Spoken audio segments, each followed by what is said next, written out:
बिहार में जैसे ही इंटर की रिजल्ट आती है, गांव में खुशियां का माहौल आ गया। आपको पता है कि इंटर का रिजल्ट आ चुका है और सबसे ज्यादा तो खुशी इस बात की है कि सारण में सबसे ज्यादा अब की बार बच्चे टॉप हुए हैं। मैं आज फिर एक बार सारण के एक ऐसी बच्ची के पास पहुंचा हूं जो सारण में आर्ट्स में नंबर 1 अपना स्थान प्राप्त की है। सबसे पहले तो आपको बहुत बहुत बधाई हो। Thank you so much. कब पता चला है कि सारण में आप टॉप कर गई?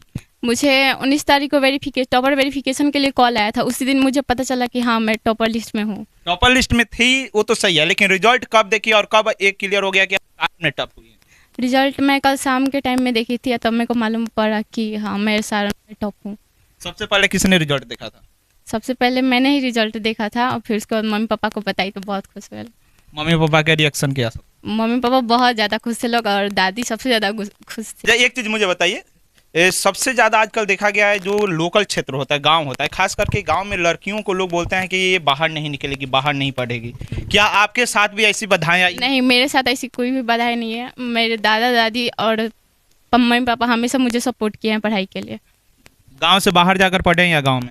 मैं गांव में ही रह के पढ़ी हूँ। अगर मैं जब मानती हूँ कि अगर बेटर माहौल में इंसान पढ़ सकता है तो वो गांव का बाहर पढ़े या फिर गांव के अंदर, अगर उसको पढ़ाई करना है तो वो कहीं भी कर सकता है। ऑनलाइन पढ़ाई किए थे या ऑफलाइन? मैंने ऑफलाइन और ऑनलाइन दोनों पढ़ाई किया था। दोनों की? हाँ। अच्छा, एक चीज मुझे बताइए, अक्सर बच्चे जो होते हैं जो टॉपर लिस्ट में आ जाते हैं, जिसको वेरिफिकेशन के लिए कॉल आता है, बच्चों के अंदर अनेकों प्रकार का हेजिटेशन आता है कि मैं जाऊंगा बोर्ड ऑफिस, मुझसे क्या पूछा जाएगा, वहाँ किस तरीके का इंटरव्यू होगा, क्योंकि ये सारे बच्चों का मतलब क्वेश्चन होता है। जो अगले साल मान लीजिए अगर तैयारी करते हैं, अगले साल उनका वेरिफिकेशन होगा, तो उनके अंदर डर रहता है कि मुझसे क्या पूछा जाएगा। वहाँ बुलाकर ऐसा तो नहीं कि किसी क्वेश्चन में उलझा दिया जाए। उन बच्चों के लिए थोड़ा सा आप बताइए कि जब आप वेरिफिकेशन के लिए बोर्ड ऑफिस गई तो आपसे क्या क्या चीज़ पूछा गया था?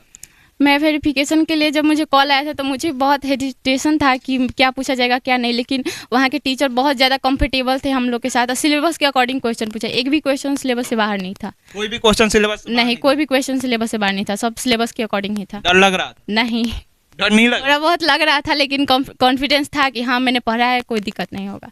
यानी कि जो भी वहाँ क्वेश्चन किया गया आपके सिलेबस के अकॉर्डिंग किया? हाँ, सारे क्वेश्चन सिलेबस के अकॉर्डिंग ही थे। क्या पूछा गया था?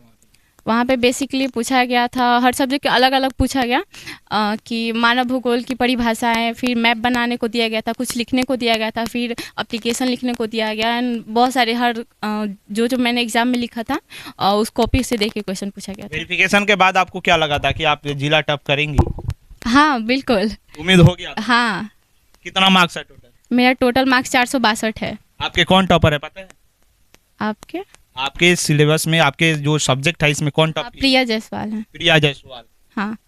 बिहार की नंबर 1 पे? रैंक 1 है उनका। और रैंक 3 पे अपने सारण जिला की है? हाँ। कौन है? मैंने सरिता कुमारी। सरिता कुमारी, वो भी अपने छपरा जिला की कोपा की है, जो तीसरे स्थान पर भी एक आई है। हाँ, आरती कुमारी। हाँ, आरती कुमारी है। यानी कि कहीं ना कहीं आपकी बार लड़कियों ने तहलका मचा दिया है। लड़कियों ने अपनी झंडा गाड़ दी है कि अगर लड़कियां हैं पढ़ेगी तो आगे बढ़ेगी। अच्छा, एक चीज मुझे बताइए, आजकल की लड़कियां सबसे ज्यादा रील्स बनाने में बिजी है। सोशल मीडिया पर इंस्टा हो गया है, यूट्यूब हो गया या फेसबुक हो गया, सबसे ज्यादा रील्स बना रही हैं। क्या आप भी रील्स बनाकर पढ़ाई की है? नहीं, मैं इन सब चीज में इंटरेस्ट ही नहीं था मेरे को। क्या टॉप होने के लिए रील्स बनाना जरूरी है? बिल्कुल भी नहीं। अगर आपको टॉप करना है तो बस आप पढ़ाई पे कॉन्सेंट्रेट कीजिए, देन आप पक्का टॉप करेंगे। अच्छा, बच्चों का क्वेश्चन होता है कि मुझे टॉप होना है, लेकिन टॉप होना है तो कितने देर पढ़ेंगे? पढ़ाई कितना देर करें कि हम टॉप हो जाए? देखिए, पढ़ाई मैटर नहीं करता है कि हम कितना घंटे पढ़े, रेगुलर पढ़ना चाहिए और हर एक वीक पे रिवीजन करना चाहिए। रेगुलर पढ़ाई करना? हाँ, रेगुलर पढ़ाई करना चाहिए कि हाँ, मुझे डेली 4 घंटे या फिर 8 घंटे पढ़ाई करनी है, और पूरे साल आप कीजिए, डेफिनेटली टॉप करेंगे। कहीं ना कहीं यानी कि पूरे साल की मेहनत है। जी। बहुत सारे ऐसे बच्चे होते हैं, सोचते हैं कि चलो ना 3 महीना है, 3 महीना में मैं मेहनत करूंगा, टॉप कर जाऊंगा। नहीं, ऐसा नहीं है, आपको पूरे साल मेहनत करना पड़ेगा। पूरे साल मेहनत करेंगे हाँ, तभी होंगे? हाँ, बिल्कुल। अच्छा, एक चीज बताइएगा, जब आपको वहाँ वेरिफिकेशन के लिए बुलाया गया था, जो भी क्वेश्चन आपसे किया गया वो सारे क्वेश्चंस आपके अकॉर्डिंग था या आपके आउट ऑफ सिलेबस था? नहीं, आउट ऑफ सिलेबस नहीं था, सारे सिलेबस के अकॉर्डिंग ही क्वेश्चन पूछे गए थे। सारे सिलेबस के? हाँ, सारे सिलेबस के अकॉर्डिंग ही थे। आगे क्या बनना है? आगे मुझे सिविल सर्विसेज में जाना है। Civil service? IAS ऑफिसर बनना है। IAS officer? जी। पापा क्या करते हैं? पापा मेरे किसान हैं। किसान है? हाँ। किसान की बेटी टॉपर हो गई? जी। कैसा लग रहा है आप किसान की बेटी टॉपर हुई? क्योंकि गांव में लोग बोलते हैं कि अभाव है, अभाव में पढ़ाई नहीं हो पाता है। ऐसी बात नहीं है, पढ़ाई करने वाला इंसान कैसे भी पढ़ सकता है। पढ़ाई में क्या गरीबी बाधा आ सकती है? नहीं, बिल्कुल भी नहीं। बहुत पैसा पढ़ाई में बाधा नहीं बन सकता, क्योंकि हमारी गवर्नमेंट ने ऐसा बना रखा है स्कूल्स वगैरह। चाहे स्कूल में भी न्यू बीपीएससी के टीचर आए हुए हैं, वो बहुत अच्छा पढ़ाते हैं। और मैं डेली रेगुलर स्कूल भी जाया करती थी। उन बच्चों को क्या कहिएगा जो अगले साल की तैयारी कर रहे हैं, जो टॉप होने की सपना देखते हैं? मैं कहना चाहूँगी कि वो बहुत अच्छे से तैयारी करें और अपने रिवीजन करते रहे और डेली पढ़ाई करें, देन टॉप जरूर करेंगे। घर पे खाना बनाती हैं? घर पे अगर ज़रूरत हो तो हेल्प कर देते हैं। अक्सर बच्चे बोलते हैं लड़कियां, इसलिए मैंने इससे किया। लड़कों का यह है कि घर पे खाना पकवाते हैं इसलिए हम पढ़ाई नहीं कर पाते हैं। नहीं, ये कोई रीज़न नहीं हो सकता है। ज़रूरत पड़ेगा तो हम ज़रूर बनाएंगे, लेकिन उसके साथ साथ पढ़ाई भी करना ज़रूरी है। ऐसा नहीं ना है कि घर पे काम ज्यादा करवाया जाता है ताकि आपके पढ़ाई का टाइम। वो तो एक बहाना हो गया ना फिर। बहुत सारे लड़कियों का ये बहाना होता है कि घर पे हमसे काम करवाया जाता है इसलिए पढ़ नहीं पाते। नहीं नहीं, ये बहाना है। हम भी करते थे थोड़ा बहुत काम, लेकिन मेरे से उतना करवाया नहीं जाता था। लेकिन मैं पढ़ाई में ज़्यादा फोकस करती हूँ। आपका हॉबी क्या है? मेरा हॉबी है बुक रीडिंग करना और सॉन्ग से सुनना।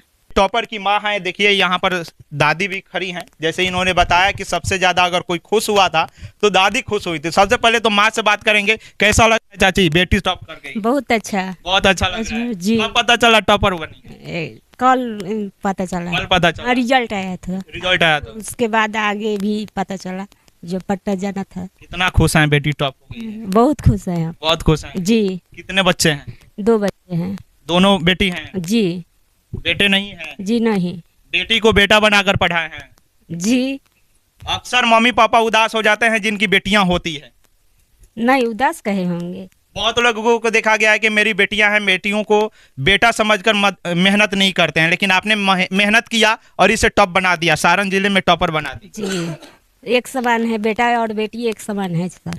सब एक समान है। जी। उनको, उन माता पिता को क्या कहिएगा जिनकी बेटियां होती हैं और उदास हो जाते हैं कि मेरी बेटियां कुछ नहीं कर पाएगी? उनके लिए कुछ तो उन्हें, उस माता पिता के लिए बता दीजिए, क्योंकि आपकी 2 बेटी हैं, एक को पढ़ाकर टॉप करा दी, दूसरी बेटी को क्या कर रहा है? वो भी पढ़ा रहे। वो भी पढ़ रही हैं। जी। किस क्लास में है? 9th में अभी 9th में जाएगी। है। हाँ जी। उस पे कितना मेहनत कीजिएगा? उस एक को तो टॉप बना दी, दूसरे पर कितना मेहनत वो कीजिएगा? भी पढ़ेगी, वो भी टॉप बनेगी। बहन को मेहनत करके टॉप कराइएगा ना, हाँ बिल्कुल। क्योंकि आप बड़ी हैं तो कहीं ना कहीं भाई नहीं है तो गाइडलाइन आप ही हैं उसका। हाँ हाँ। आने वाले समाज को क्या सजेशन दीजिएगा जो बेटियों को लेकर दुर्व्यवहार करते हैं कि बेटियां कुछ नहीं करती हैं? ऐसा नहीं है, बेटियां बेटों से बढ़ के हर क्षेत्र में निकल रही हैं और बेटा बेटी को एक समान मानना चाहिए। और ऐसा नहीं है कि बेटियां किसी से भी कम है। अगर बेटियों को सपोर्ट किया जाए तो वो भी बहुत आगे जा सकती हैं। बेटियों को अगर सपोर्ट किया जाएगा तो निश्चित तौर पर वो अपना नाम रोशन करती हैं। कहीं ना कहीं लड़कों से ज्यादा मेहनत कर रही हैं लड़कियां। हाँ। आज की अगर बात करें बिहार टॉपर की पूरे लिस्ट को अगर उठाकर देखिएगा तो सबसे ज्यादा लड़कियों का नाम आया है, चाहे वो साइंस में हो, आर्ट्स में हो या फिर कॉमर्स में हो, हर जगह बेटियां नाम रोशन की है। और हमारे सारण जिला की भी नाम आर्ट्स में रोशन की है। हमारे साथ सरिता कुमारी हैं जो कि सारण टॉपर हैं, सारण में पहला स्थान इनका प्राप्त हुआ है। ये वीडियो आपको कैसा लगा ये कमेंट करके जरूर बताइएगा। ये प्रयास अगर अच्छी लगी हो तो ज़्यादा से ज़्यादा शेयर करें उन बेटियों के लिए जो घर में रहकर अपनी तैयारी करती हैं। बहुत बहुत धन्यवाद।